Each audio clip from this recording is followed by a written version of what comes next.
All right. Today's webinar presenter is Dr. JoNeil Smith Conley. She is primarily teaches in our health administration program here at CGHS. And thank you everyone for attending the webinar today, and I'll let JoNeil go ahead. Again, if you have questions, put them in the Q&A or the chat, and I will field those for you. Thank you very much. Greetings, everybody. I hope you're warm wherever you are. I'm actually coming to you from my office at Graduate Mid-Michigan, and there's all sorts of stuff on my desk over there, which looks probably like everybody else's desk. But I'm appreciative to have this opportunity to share some of the work that I have done in the past on bullying in the nursing workplace. I currently am the director of the operating room and the emergency department at Mid-Michigan Gratiot in Alma, Michigan. That I was started here in September, and prior to that I was working at the advisory board company out of Washington, D.C. So I actually was interested in this topic of bullying in the perioperative nursing workplace because of my own history. I think most of us in healthcare have heard the terminology that nurses eat their young and we're not nice to one another, and it's just sort of been this normalized deviance that's occurred. I'm a graduate of a diploma school of nursing from a really long time ago. And I spent the majority of my career in the operating room, early on in my OR career. And I don't know everybody's level of clinical expertise or not, and if this will gross you out, I apologize, but I was actually circulating a case where we were repairing someone's aorta. And I was a new nurse, and the gal that was at the table was my preceptor, and she was working with the surgeon. She'd been there for a long time, and she actually asked for a certain retractor. And I went running around, hysterically looking for this retractor. And I got back after a few minutes and said I couldn't find it, and I just felt terrible. And this nurse turned to the physician and kind of threw me under the bus and said, "Oh, she's new, just go ahead and use this one." Well, I found out after the fact that this nurse, who was the chief of that service, knew full well that equipment was out for repair. So she sent me on a wild goose chase to make me look bad in front of the physician, and in essence extended that patient's surgery time and consequently put the patient at risk. That was my first experience. I think all of us understand bullying when we're growing up and all that, but in a professional setting, I found that very disheartening, and it wasn't the last time that happened. I have a video clip, it might take me a minute technologically speaking to get to it, but when we think about healthcare, most of us have seen the TV show Grey's Anatomy about the interns who started San Francisco Grace Hospital, but kind of pay attention to the actual bullying or the way that these individuals were culturized in the system. Really? End of the hall. That's the Nazi? I thought the Nazi would be a guy. I thought the Nazi would be a Nazi. Maybe it's professional jealousy. Maybe she's brilliant and they call her a Nazi because they're jealous. Maybe she's nice. Let me guess, you're the model. Hi, I'm Isabel Stevens, but everyone calls me Izzy. I have 5 rules, memorize them. Rule number 1, don't bother sucking up. I already hate you, that's not gonna change. Trauma protocol, phone list, pagers. Nurses will page you. You'll answer every page at a run. A run, that's rule number 2. Your first shift starts now and lasts 48 hours. Your interns, grunts, nobodies, bottom of the surgical food chain. You run labs, write orders, work every second night until you drop, and don't complain. On call rooms, attendings hog them, sleep when you can, where you can, which brings me to rule number 3. If I'm sleeping, don't wake me unless your patient is actually dying. Rule number 4, the dying patient better not be dead when I get there. Not only will you have killed someone, you would have woke me for no good reason. We clear? Yeah.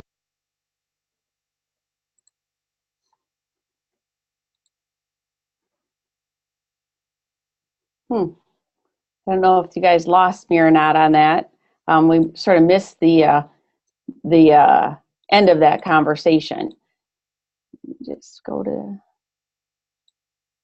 So, Sue, can you just let me know that I'm back on track here and you can hear me?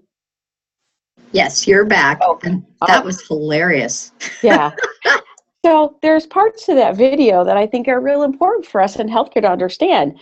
Those folks were on their very first day of working at Seattle Grace, and they were bullied their very first day, you know. But think about, you know, the eye rolling, the sighing, the, oh, so you're the model.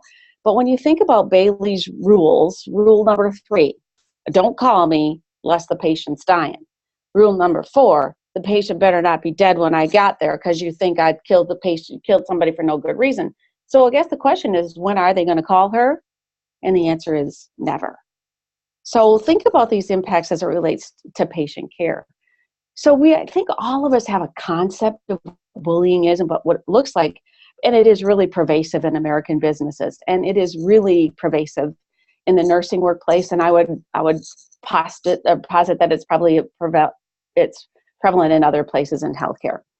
And in terms of the research that was done on bullying in nursing, it was basically, for the most part, done on what happened to the bullied nurse. Very few studies were out there that impacted or told us what happened to the patients.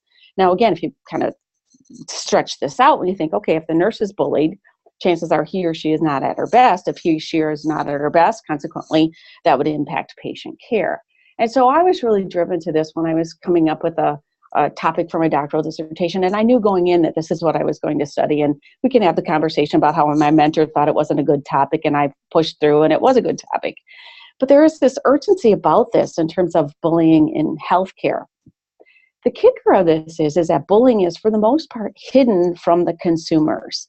If you were to ask a patient, is your nurse bullied? Hopefully they're going to say no, but it's out there. The statistics are 37% of U.S. workers report being bullied. And if we extrapolate that to the population of healthcare workers, that's 5,444,000 healthcare workers who are bullied. I think this next point is really important as we look at what's happening in changing healthcare. I just came from a meeting a little while ago about how we're compressed and we had money taken away and we've got these unattainable targets. And there's a culture that's based on these unattainable targets, which exacerbates bullying. You know, somebody's got to get to the top. And oftentimes bullying occurs in organizations that have transactional leadership, which was where I was at a little while ago. Don't tell anybody that, but it's like, get this done instead of transformational leadership. And how can we as a team do it? And we also know that bullying leads to compromised work environment. Nobody wants to come in and be treated poorly, degraded, and all of that. It leads to a disengaged workforce. And lastly, worker apathy. So this history of nursing, of bullying, for the most part, bullying is considered an expression of oppressed groups' behavior. Lewin in 1948 did a study by which he identified that oppression, or the mechanisms of oppressed groups, are how they gain freedom. And True and Hamilton in 1967 identified these 5 characteristics. I've only got 4 of them listed here, but the identification with the oppressor, horizontal violence, which if you study the nursing literature, we'll call it self-deprecation, and emotional dependence. So these are those characteristics of an oppressed group, and they were then applied to the profession of nursing. And most of that happened in, following the 1970s and the women's movement, and some people on this call probably weren't even alive in the 1970s, but oppressed group behaviors were attributed to nursing. It was like, this is why nurses behave that way.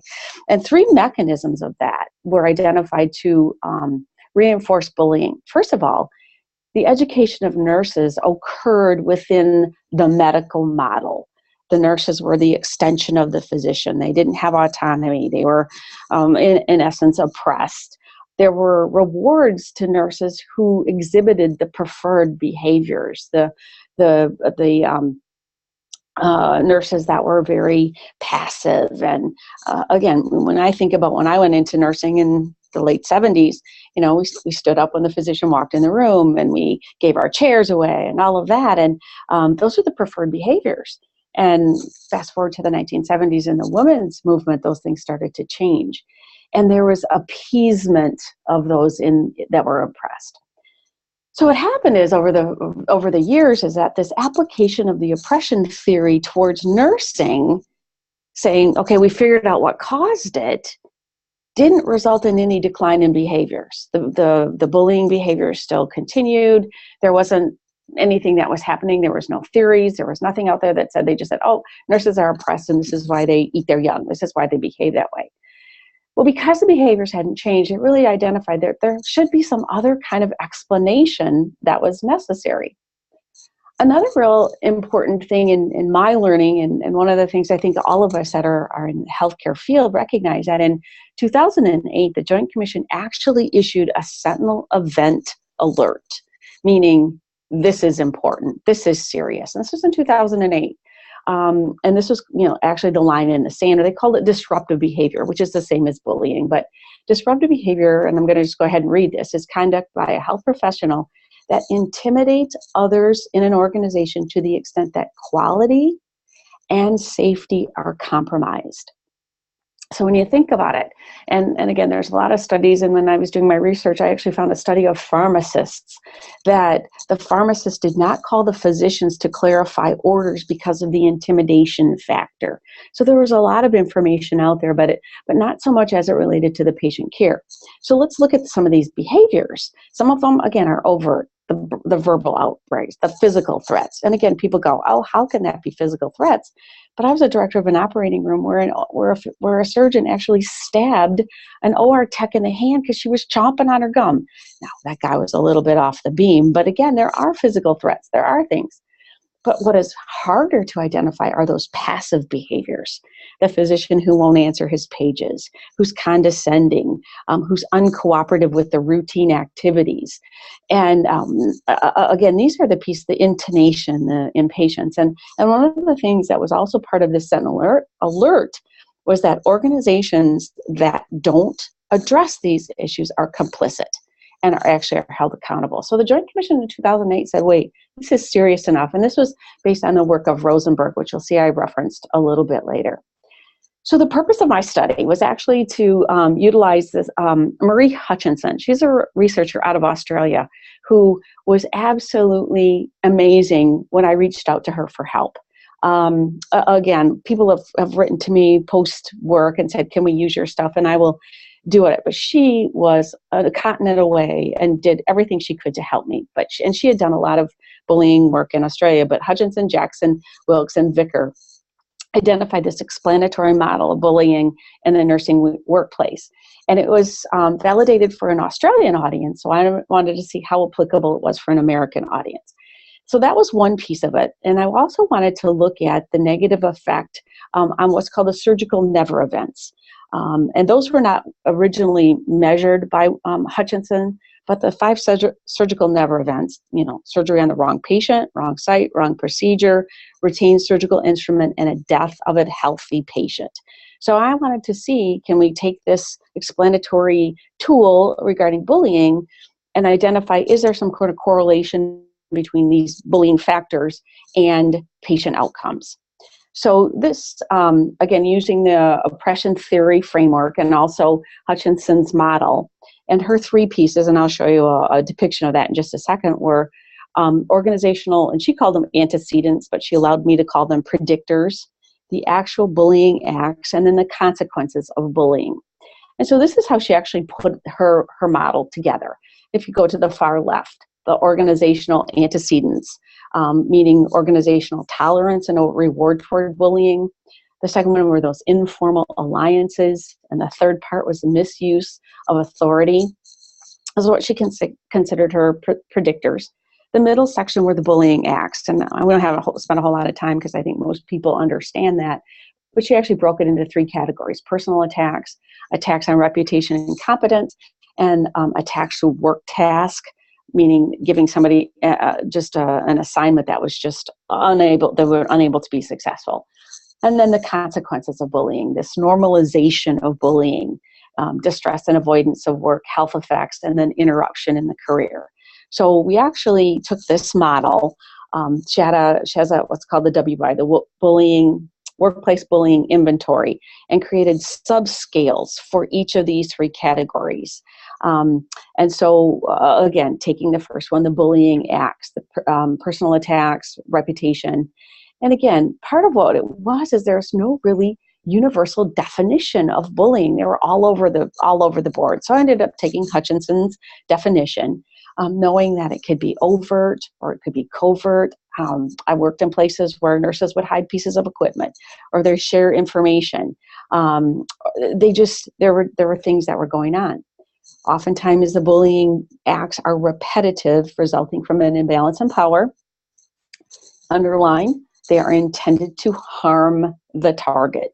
They're intended to make the person less effective. And we can have some conversation and debate about whether these are conscious or unconscious, but this is sort of the way we looked at this. Farrell in 1997, I'll think about that, 1997, called this kind of bullying professional terrorism. I thought that was an interesting kind of terminology. But again, threats to personal status, name-calling, insults, ridicule, gossiping, not teaching information, the undermining activities, withholding information, impossible assignments, scapegoating, and sabotage. I actually shared this with my husband, who's not in healthcare. He said, these things cannot possibly go on. Remember me saying it was hidden from the general population, but they do go on. And interestingly enough, I was just in a grievance hearing yesterday. I'm going to tell a little bit about my personal life and work life, is that I had a nurse call another nurse a fat ass. Okay, that's bullying. But I tell you what, it was something else to get that discipline and to get her understanding. And, again, that's a toxic work environment. So the bullying acts were pretty easily defined. The consequences of bullying, again, that normalization of bullying in work teams, where it just has become, so-and-so, oh, that's just the way they are. Oh, so-and-so's on, moon is in Aquarius, are going to be in a bad mood, all of that sort of stuff. And we accept people's behavior. And when I was teaching these classes at the advisory board, I always said, if you work with somebody whose middle name is but, meaning they're really good to work with, but, they're really good nurse, but, they're really good physician, but they're awful, they're mean, they're hateful. Something's wrong with that picture. We also know that there are people who actually call in sick. They don't want to come to work. They look at the schedule, go, oh, that one's working, I don't want to be there. We also know the health effects, and it can go from indigestion, all of that, all the way up to suicide. I think when we look at the spectrum, and then there are people who actually come out of the workforce because of a bully. So again, physical stress, headaches, anxiety, decreased self-esteem, PTSD, inability to make sound decisions. Now let's stop on that one for a second. If you have a nurse or physician or anybody in the healthcare profession who needs to make a decision about your health care, don't you want that to be a sound decision instead of them not being able to, because they're afraid of what the bully's going to do? And I can tell you a whole nother story about some bullying physicians in our IR department that caused all sorts of things where people were afraid in this sense of powerlessness. But then that's to the individual. Look at the consequences to the organization. People quit, decreased patient outcomes, decreased productivity, increased errors, decreased morale. So again, we know what bullying looks like. For the most part, this is not new information, this consequences. But what I thought was interesting was Hutchinson's model actually talked about the fact that you can predict bullying in your organizations. If these pieces are in place, informal organizational alliances, and in our world we would call them cliques, or we would call them little groups who, get things done, organizational tolerance and reward of bullies. And this is another interesting piece where people who are a bully oftentimes are rewarded because they're able to get things done. They get things done at the expense of other people. And then this misuse of legitimate authority and processes. Now, it was interesting, in Hutchinson's original inventory, there was one of the questions that said, do you have mates in high places? And I'm thinking, I don't think she's talking about a marriage partner. So we were able to change some of the Australian terminology to friends in places of authority. So having predictors of bullying, at the end of the day, and I'm jumping ahead in my presentation, but this is where we should be we should be focusing. Let's fix it before it even starts.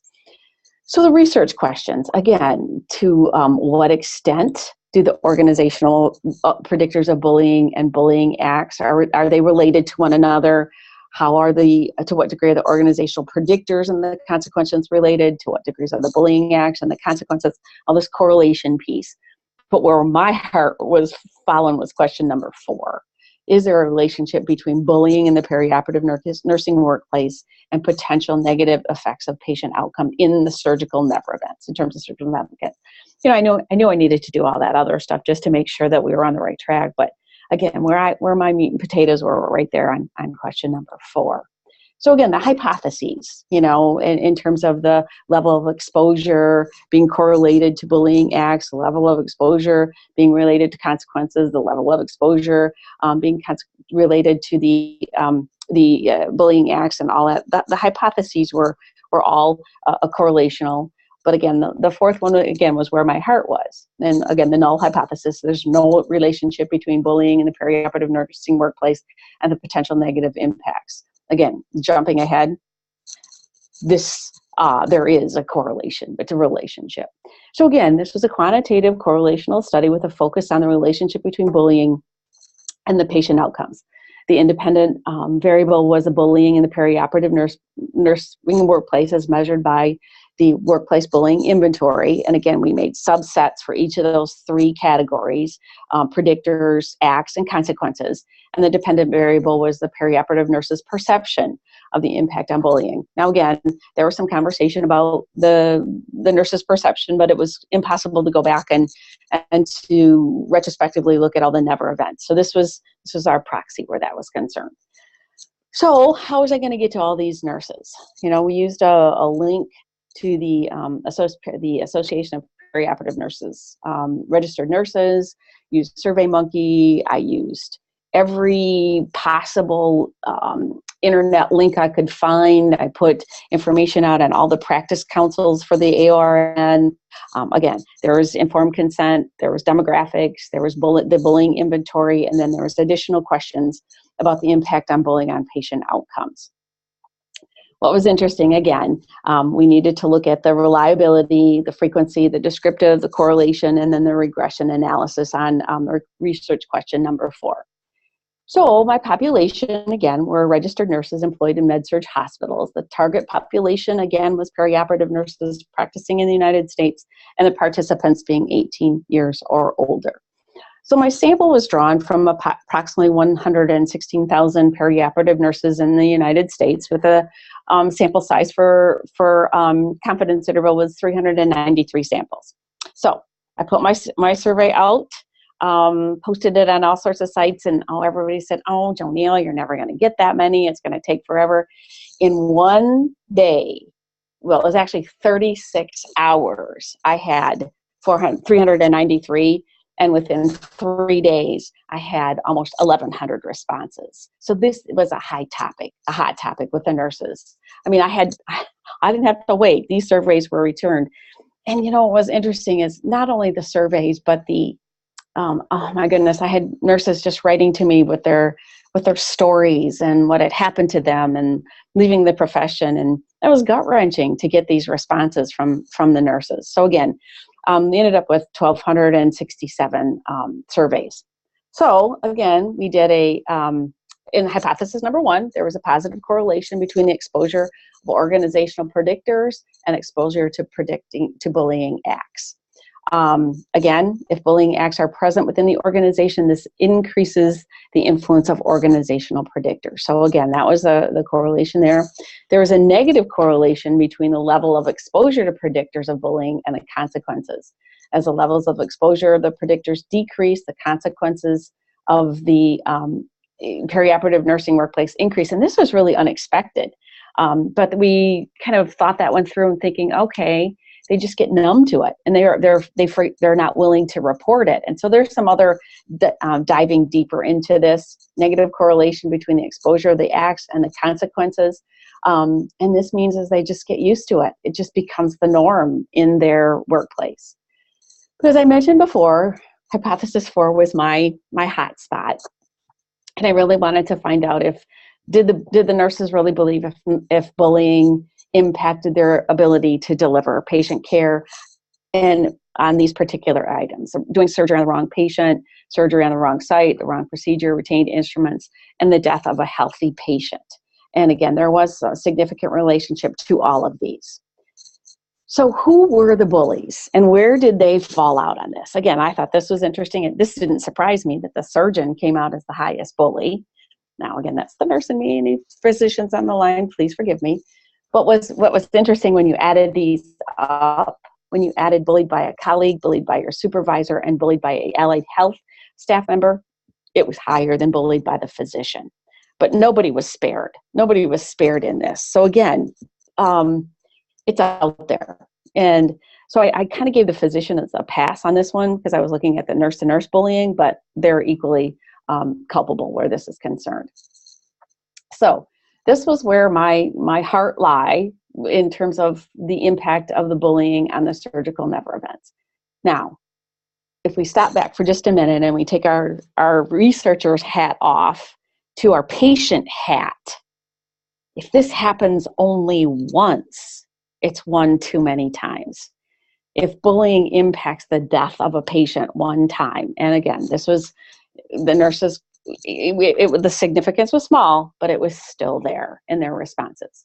It was interesting about what came out the highest was the retained surgical instruments. Now, if there are any OR nurses on the line, they know that when you're counting, it's like, hurry, hurry, hurry, hurry, hurry, get it done, get it done, get it done.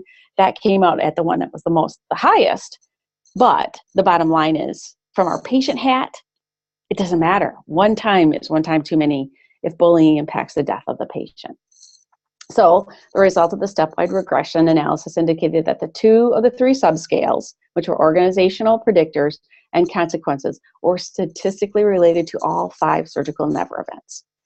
That was what I believed going in. And again, it was a hard road to get to this place, but I wanted to make sure that that was evident.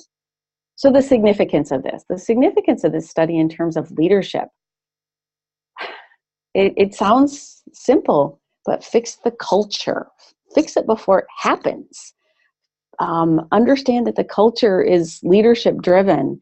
And if we can come up with an evidence-based platform to justify the funding for preventative strategies, the bottom line is the bully's always going to be the bully.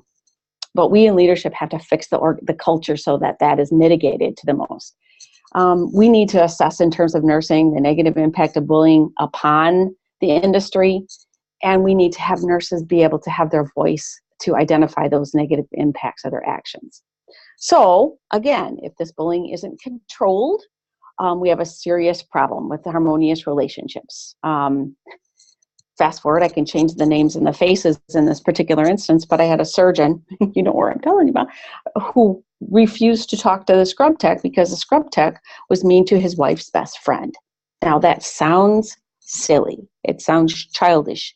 These are trained professionals. So finally I had to pull him into my office and say, this ain't gonna happen. You have to talk to the people you're doing surgery with. That was my leadership moment.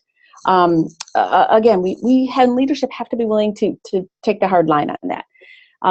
When nurses don't have alliances, when they don't have support from the organization, they're more prone to the consequences of bullying. And nurses simply get used to it. And to me, that's one of the saddest things that are there. It just happens, they receive it, it becomes less hurtful, they become disengaged, patient or staff engagement declines, there's a lot of things.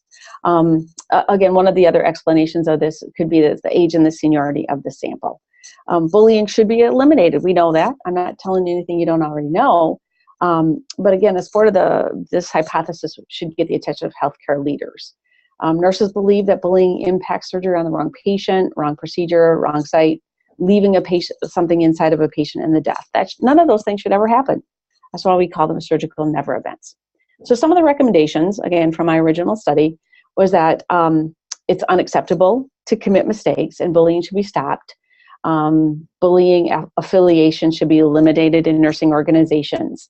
And the study probably should be conducted on all of the healthcare never events, not just the surgical never events. What was difficult is what do you do about it? And I think this was an interesting, again, this was from 214. What do we do at bullying in the nursing workplace? What suggestions to prevent? Being fair, establishing empathy, being respectful, eliminating or establishing rules, providing training, taking necessary measures. 77 of these idea what to do about it. It is a difficult nut to crack, and I don't think anybody on this call would doubt that. I do want to just stop for a second to see if there's any questions, Sue, that I want to address now, because I wanted to do just a tiny little bit of some of the work from the advisory board, if there's any questions for right now. As of right now, I've got nothing. Okay, then. All right, then. So let me just give you a little bit of the work that, I mentioned I had been at the advisory board beforehand, and what the model that we identified in terms of addressing this, which is unrelated to my exact study, but I think it's interesting in that, how do we package, what kind of a model? Is there some way of looking at this that makes it something we can look at? Again, the Joint Commission requires that we have a code of conduct and we have a process for managing disruptive behavior or bullying. But is everybody enforcing it? Are there people in leadership who avoid dealing with the behavior? I'm going to say yes, there are. It's difficult. That one particular surgeon, I had to take that right up to the Vice President of Medical Affairs to have him address that with me. Is there authority figures that are enabling it, and are other staff members perpetuating this behavior?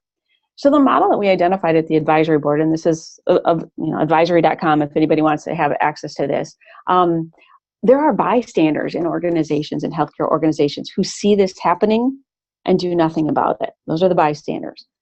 I think the actor is pretty well identified. We know who that is. In that video clip I showed you from Grey's Anatomy, pretty much Dr. Bailey was the actor. She was the bully.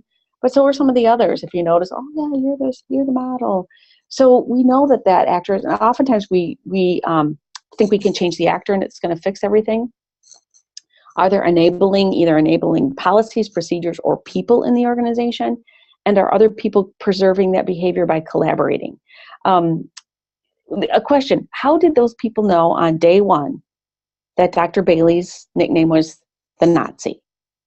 Somebody told them before they got there. So that is sort of like handed down from generation to generation. So some pieces of this model, and I'll just share it with you. Again, it's just for thought. Usually the bullies have a history of this. It's not the first time that they've done it. They usually behave this way often. We usually can pick out who that is. And the actor is deliberately disruptive because they get something out of the behavior. Again, in healthcare, if somebody is mean and nasty and they go, oh, just keep them quiet, we'll do all their work, we'll do everything for them. We know the actors and we sort of, we don't hold them accountable. Bystanders, people who see it and go, oof, glad that person doesn't work for me. Oof, I don't want to have to deal with that. Not my job. Or the other piece of it is that most people in healthcare have this aversion to conflict. A lot of times. Sue, did you have a question? Yep, I do have a couple here. Okay. Somebody says, this is an anonymous, as aggression is a learned behavior, do you believe that bullying is also a learned behavior that has become part of the culture of organizations which have promoted it? What do you think could help change this culture without disrupting the normal flow of operations? Whoever has the answer to that will be a gazillionaire. Yes, it's learned behavior. Yes, leaders have to address it. You know what? It takes courage. It takes courage to do that. And a lot of healthcare leaders, it's tough. If we could fix it, it would be done by now. But you have to be willing to walk through that really uncomfortable space to do it. And it is equally as disruptive.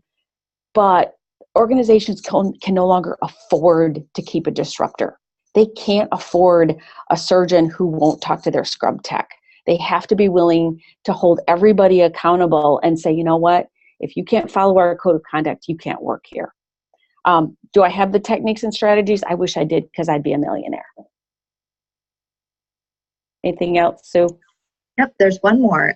Kathleen Matheson says, there's been a lot of research on the culture of medical residency, particularly with regard to duty hours and resulting restrictions by ACGME. Why do you think that these cultural issues in nursing have been more difficult or slow to be addressed?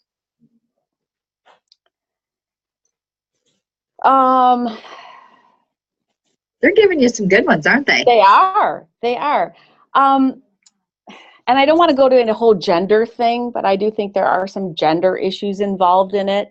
There are some, 90% of nurses are women. The majority of physicians are men. I think there is this inequity of power that is being slowly but surely eliminated. But nursing, again, go back to the women's movement of the 70s and the handmaidens and the educational process of nurses. I think it's wide, it's very well spread, and we just sort of accept it. Oh, nurses eat their young. Oh, I made it through orientation. You can make it through orientation too.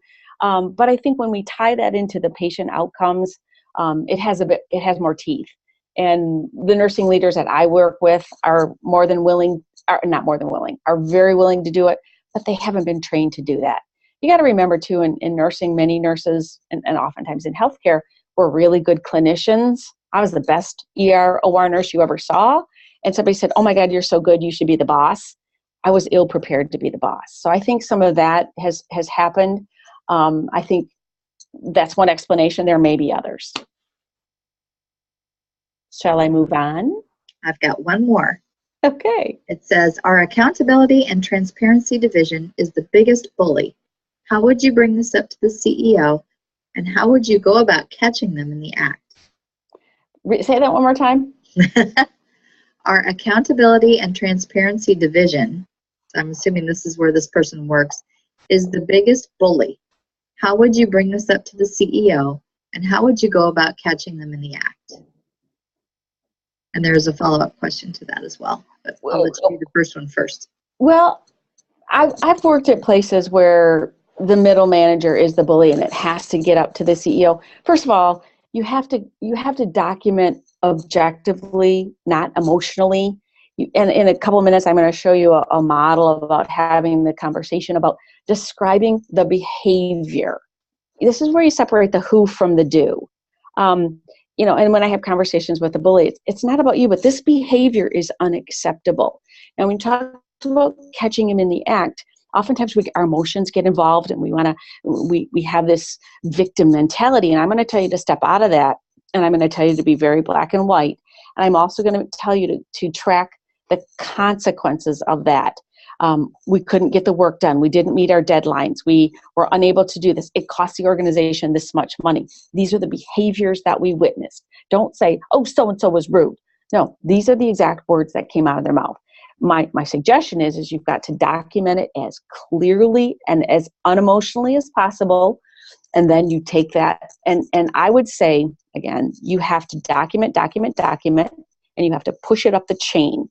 And a couple of reasons why you have to do that, because pushing it up the chain allows you, and it eliminates plausible deniability. If you push it up the chain and they say, well, I never knew that was, here's my emails to you that I did return receipt and you signed for them. So that document, this is not an easy thing. And people go, oh, you mean you want me to document the eye rolling? Well, yeah, we documented them calling her a fat ass. Absolutely. Use the exact situation unemotionally as possible. That was one of my recommendations. Okay, and one more question. Is there any research on the impact of bullying on disability and administering of disability benefits in healthcare organizations? There might be, but I don't know. That was an easy question because I don't know the answer to that. Well, and the Q&A window is now completely answered, so okay, And let me just walk real quickly through these others, and hopefully they're a little bit helpful, and then we can finish up in just a couple minutes. So bystanders, again, aversion to conflict. Enabling behaviors. This goes back to the conversation we just had. Many times there'll be a bully in the organization, and you go to look in their file, and there's not a gosh darn thing there. So document. A lot of times organizations turn the other cheek, don't look at it. Or a lot of times people that are bullied do not report it. And that was another one of the findings in the study, was that people don't report it for fear of retribution. Oh my God, if I say something, my life is going to be just absolute hell. So make sure, again, there has to be this safe culture and without fear of retribution in order for people to come forward. A lot of times people will collaborate amongst the bully, or the bully gets to be this urban legend. I've worked at places where, oh my God, guess what happened with so-and-so, and disruption and negative stories and gossiping. Whether you want to admit it or not, that gossiping is a form of bullying because stories get told and there's no way of addressing the person. A lot of times people collaborate because they're doing the same thing, those people in leadership. And the last thing we talked about was that issue of normalization. This was the conversation, or just the model that we used, and I use it all the time when addressing the bullies, is to describe the behavior objectively. Take the emotion out of it. This is what you said, and don't use descriptive words. Don't where you were condescending. Use the exact words. Use the exact scenario. The next thing that's really important, and this goes back to the person who had some bullying in her own organization, what's the code of conduct? Have that code of conduct right there when you're having the conversation. If you're the leader having the conversation with the bully, pull out the code of conduct. This is what everybody is expected to behave.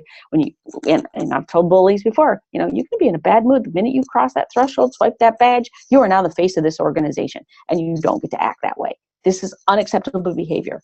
And the last part that most of us as leaders are really, really bad at are the consequences to the bully if the behavior continues. Now, every last one of us on this call knows somebody who works for an organization who's just not a good employee and should probably be released to the community, but nobody wants to go through the aggravation. So again, the consequences to the bully are you're going to be disciplined. Your behavior has to change. You're going to have privileges removed from you. If this behavior continues, these are the things that are going to happen. And then you got to stick to your guns where that's concerned. So that's one of those models I think that everybody could take, because I didn't want to have this conversation and not give you some tools where that was concerned. So what happens is organizations need leaders, not bystanders. Not people who are just going to say, oh, somebody else. We have to have people who are exemplars, who are willing to model good behavior, who understand conflict resolution, who are willing to do what needs to be done to make this not happen. We need people who are supporters, not enablers. When I went to my boss and said, I'm going to discipline so-and-so for what, absolutely, here's what you need to do. I'm going to support you. I'm not going to enable you, which was different than what had been happening here before. When I took over this department, it was very toxic, and we had to do some house cleaning, but I needed my boss to support me where that was concerned. And the last one is we want team members, not people who are going to collaborate with that. So that's, again, a model where that's concerned. So any other questions or thoughts or comments? I know I got done a little bit faster than necessary, but go ahead, Sue. Michelle Conley asks, I was wondering what you know about bullying in nursing education, specifically bullying of the student by the educator. I'm interested in exploring the impact of the educator and the impact this has on student progress. This is the basis for my dissertation. Call me. No, there's research out there. Again, it's not off the top of my head can I think about it, but it is very well documented, and I can give you some personal examples as well. But that is very prevalent. I mean, I can remember going back to bio nursing education that there was instructors who were bullies. So I am more than willing to help you with that, and give me a call. Okay. I know that some of you expressed in the chat that it was difficult to see some of Dr. Conley's slides. I will get her slide deck from her, and I made a list of everybody who's in the participants list, and I will email her slide deck to you so that you will have it. Yep. And I'm getting some thank yous. You're welcome. Very interesting. Somebody says, how long did it take for you to plan and conduct this research project for your dissertation? Oh, much longer. Excellent project. Thank you. Much longer than I thought. It ended up being about 5 years, but I went through 3 committee chairs because my first committee chair thought it wasn't an important topic. My second one, there's other issues. By the time I got to my third committee chair, everything went fine, and I was happy, and I did not have to jump off the Washington Monument. I did have a Dorito overdose and had to be hospitalized almost for that, but it was about 5 years. Wow. Someone else, Ken, asks, what would be a good follow-up to your study? I would think to work on the to really delve into the organizational predictors, and to first of all quantify them. What do they look like? Do they happen at different levels of the organization? And kind of follow that through. I think we all know what bullying looks like. We know what the consequences are. I really believe focusing on that predictors would be the place to go. Great. You're so funny when you talk with your hands. I can't help it. I can't help it. Anyhow, Sue, you will have my contact information, I'm sure, too, if anybody wants to reach out. Yes, I will include that with your slide decks. And I will send those to you. Now, that video clip, you kind of have to, it might be out on YouTube. I think I got it off of YouTube. So it's an example of bullying. And it's everywhere. Yep. All right. Well, Godspeed, everybody. Be safe. Stay warm. Thank you very much, JoNeil. All right. Take care.